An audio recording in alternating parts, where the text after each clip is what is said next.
Welcome into another episode of Share the Chalk, a basketball webcast designed with the intention to give coaches and players a platform to share their knowledge. As always, I want to start with my goal in beginning this webcast is to bring on individuals who I believe are truly adding value and will continue to add value to the coaching community and the basketball community. Today, we're excited to have on someone who I consider one of the top strength coaches in the country, someone who I've gotten to know over the past couple of years, Coach Evan VanBecelaere, University of Oregon head strength coach. Evan, how you doing? Thanks for joining us. Thanks for having me. I'm doing well. Thanks, Jake. I first just kind of want to start with your journey. We just want to ask you, where did you start, where you been, and where are you at now? Yeah. So I don't know. I guess I feel like my journey always starts even when I was a little kid, just kind of growing up in the Midwest. I'm a Midwest kid, born in Pittsburg, Kansas. Big Catholic family. A lot of competition there. One of 6 kids.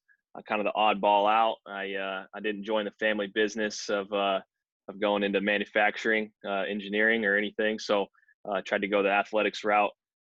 Played baseball in Southern Missouri for a couple of years. Found a love in the team setting. I loved having teammates. I loved connecting with my teammates. I loved kind of the workout grind, and so then I ended up finishing baseball there, transferred up, finished my degree at University of Kansas, and during that time frame, interned with Coach Andrea Hootie, who's the head strength conditioning coach for the University of Kansas, but specifically for men's basketball. She's now with the University of Texas. And she's kind of what has led to a lot of my success, at least been able to be kind of that mentor, but being able to really speak towards getting me roles and putting me in positions where I could compete for roles and interview for people. And so that's just kind of led me down this path.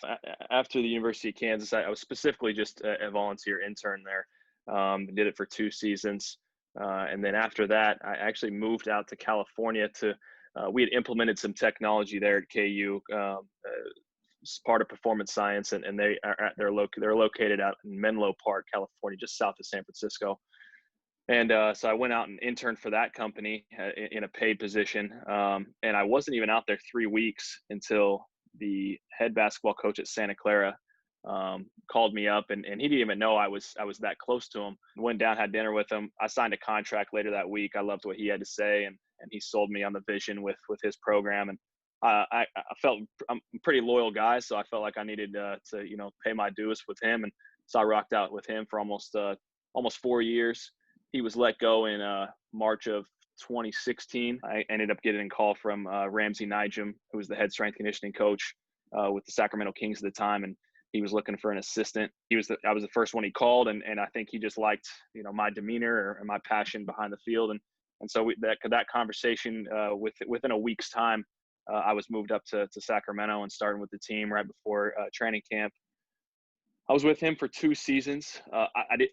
Ultimately, I never wanted to really do the NBA thing. I think at heart, I'm a college strength coach. I like the developmental side. I like them before they, when they're just trying to get to learn, and you kind of getting to build from the ground up there. But I did fall in love with a lot of the I guess the attributes of the NBA and some of the things that they have going on there, and the resources that they have available to them to really make an impact. And this position had came available, and I jumped on it, and luckily Coach Allman brought me on as their new strength coach, and so I guess I'm going on my 3rd season here now. Yep. Well, I just want to get into you talk about the development and something that you're passionate about at the college level. When you are looking at developing basketball players specifically, I'm not going to say that everything's not important, but as a strength coach, what are you focusing on most? Or what are some areas of basketball players that you really try to key on in the strength and conditioning realm? Yeah, and I don't know if it's so much like specific to basketball. I think if you're a good strength coach, how to if you know how to train one sport, you know how to train them all. But maybe there's things that maybe I just think about that might be different than a way that a football strength coach thinks about it. But ultimately, when I talk to people about maybe creating, I guess a solid athlete or a dynamic athlete, I think of 4 areas: strength and power. I think of speed. I think of the overall the conditioning demands, and then I think of the skill component. And ultimately, I think, when we're recruiting athletes, they have certain attributes that we're recruiting, right? And so that's what makes them a great basketball player. And ultimately, when we get them here, it's our job to develop the areas that they don't have, so that we can create more of that dynamic athlete in a sense. So if they are very skilled and they're a very powerful athlete, then maybe the areas that they need to work on are the speed and the conditioning side, right? Maybe they just need to be able to repeat that ability to do so. Vice versa, maybe we have a kid that's very speed and very condition based, and we're just trying to develop the power and the skill components so that they can do it at a much aggressive level. That's just kind of the things that I think about, and I try to work with our coaching staff who maybe spends time with them on the court more, and how we can kind of tie those two in together so that it's ultimately creating that developmental aspect across the board. If I'm a high school coach, and I don't quite have the resources that you guys have at the University of Oregon, or any strength coach at the college level, what can I be doing at the high school level? If I'm a coach who's also having to run the weight room, what can I be doing to make sure that my athletes are getting adequate work in the weight room? Yeah, I mean, I think just starting somewhere is important. Um, I think sometimes people try to overthink it too much, or maybe I think that's where sometimes social media can kind of overwhelm you, is you get caught up in a lot of the I guess the sexy things. But really, just I think as long as you're doing something, and I think the more basic you keep it, the better, and try to do it frequently. I think most of the time what these kids need when they're coming in at such an early age, they just need work. They just need a consistency and consistent work. I think if you can put that in, and whether that's the same training session 3 days a week, or mixing it up to doing 5 different sessions a week, I think it ultimately doesn't matter as long as you're doing something. You bring up two words that I think lead right into the next question perfectly. You bring up consistent and frequent. One thing that we talked about with Peyton Pritchard on here on an earlier episode, we talked about what you guys have been able to do in the weight room with him specifically. I know some of the other guys at Oregon have kind of joined in, but Peyton's been relentless. He's been extremely consistent on this. You guys train every day. And this is something that, a lot of people may disagree with. They may think, oh man, 2 times a week, 3 times a week, you guys are doing it every day, on game days. Talk a little bit about what you think that has done for him as an athlete, and kind of get into a little bit of what your philosophy is on that everyday training. Yeah, it was funny. I actually, when I said that with Peyton 2 years ago when I first got here, and I said, hey, we should just get used to doing something every day. I probably would have said that to anybody. I was kind of just saying that just to try to light a fire in him, just to get in more often, because the more times I can see them, the more times I can make changes, the more times we can talk about things outside of that, recovery, I guess, the preventative side, it just gives you more time. You can talk about nutrition, it just gives you more time to develop and put those things in his head. And he just kept coming in. I think that's what kind of just turned into this cycle of like, okay, well, I guess, I'll put up a session every day, and then it kind of turned in where we had, Peyton on top of 2 other guys that wanted to join in on it. And then we had Peyton and 4 other guys. And then it was, Peyton on top of the half the team, so yeah, I think it's an approach that I ultimately, I think the sexy term that people are using right now is microdosing. I didn't view it like that, because it wasn't, I guess, consistent for the entire team. I would consider that more a thing that you would implement across the team. But for Peyton specifically, what it did was it just gave us the ability to make changes more frequently. And we had, essentially, we would have 2 heavy hit days where we got after it, and those were, maybe like on a Monday, Wednesday. We had 2 kind of medium days where we went out, maybe didn't get after it as hard, but we maybe did some of the accessory stuff. And then we had 2 lighter days that maybe sometimes were a little more speed based. That those were usually on our game days, something that kind of excites them, gets them going.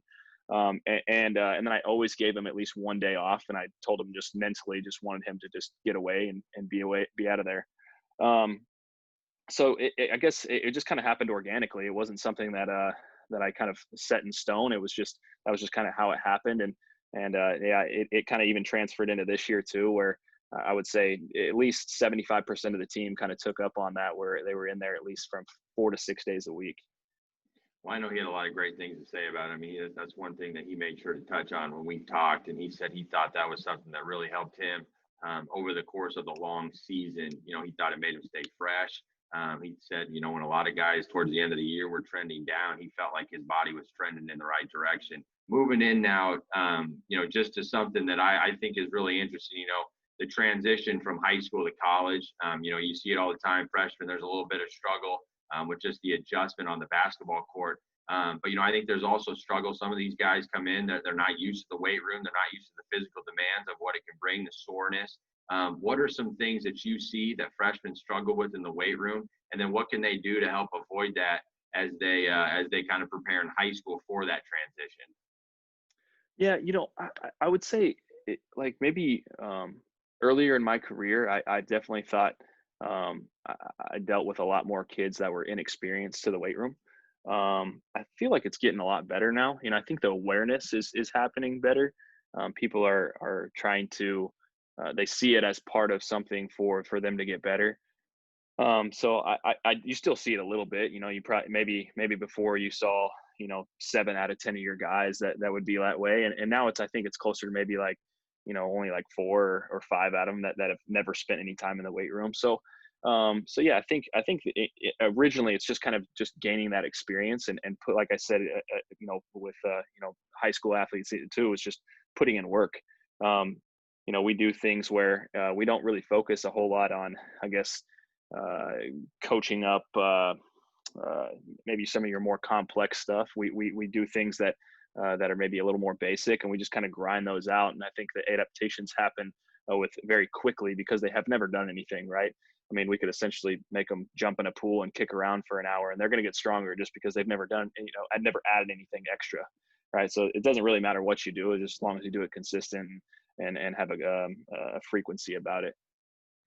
You've had the ability to do a pretty cool project here in your first 2 years. Now moving into year three, you know, you've had the opportunity to kind of develop and change the look of a weight room. You guys have, you know, done some renovations. You've kind of helped with the redesign of that weight room. You know, talk about some of the things that you focused on when you guys started the process and you kind of started to develop these ideas of what you wanted that weight room to look like. Yeah. Um, it's funny that the day that I took the job in September of 2018, or I guess I knew I was going to take the job in August of 2018. I called up a rep from Sornex is the company, and I started that conversation right away. And I said, hey, I want to start this project. I want to have at least the ammo ready to go for if I'm ever asked what to do, what I would do differently inside that weight room. How would I do it? And so we kind of started that conversation from that day, and it just kind of continued to develop. And like I said, it's been a 2-year process where I've slowly just kind of added different things and exactly what I would want. Because when I went on my interview, ultimately when I stood inside that weight room, one, it's a small space, but two, when you look in there, you really had no idea you were in an organ weight room because there was no branding, there was no logos.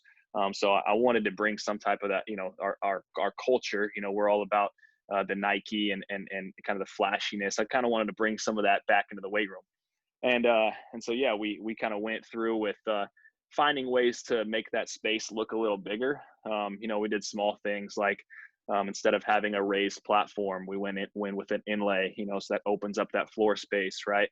We condensed down the rack size, so then you have a lot more open space in the area. We did logos on all the platforms. We did logos on all the plates, logos on the dumbbells. And I think that is what kind of brought what's funny is 2 weeks ago before the project actually even finished, I had two of my guys kind of peeking through the doorway, and they were like, man, I just can't wait to lift in there. I want to lift in there, you know, and that's ultimately what I wanted to do for our athletes, was just have them excited about wanting to come into the space. You know, I think if that puts another sense into an athlete's mind, if you want to be in that space because it is kind of maybe a little more flashy, that helps maybe a little bit with that buy-in side to where you can maybe push them a little harder and do things because they want to be in there. Evan, we appreciate you taking the time. I know you shared light or shed light on a lot of different things, and I know people will be able to get something from this conversation. So I appreciate you taking the time. I know you're busy, and good luck to you guys as you move into your third year with the Oregon Ducks. Thanks a lot. Thanks, Jake. Appreciate you having me, man.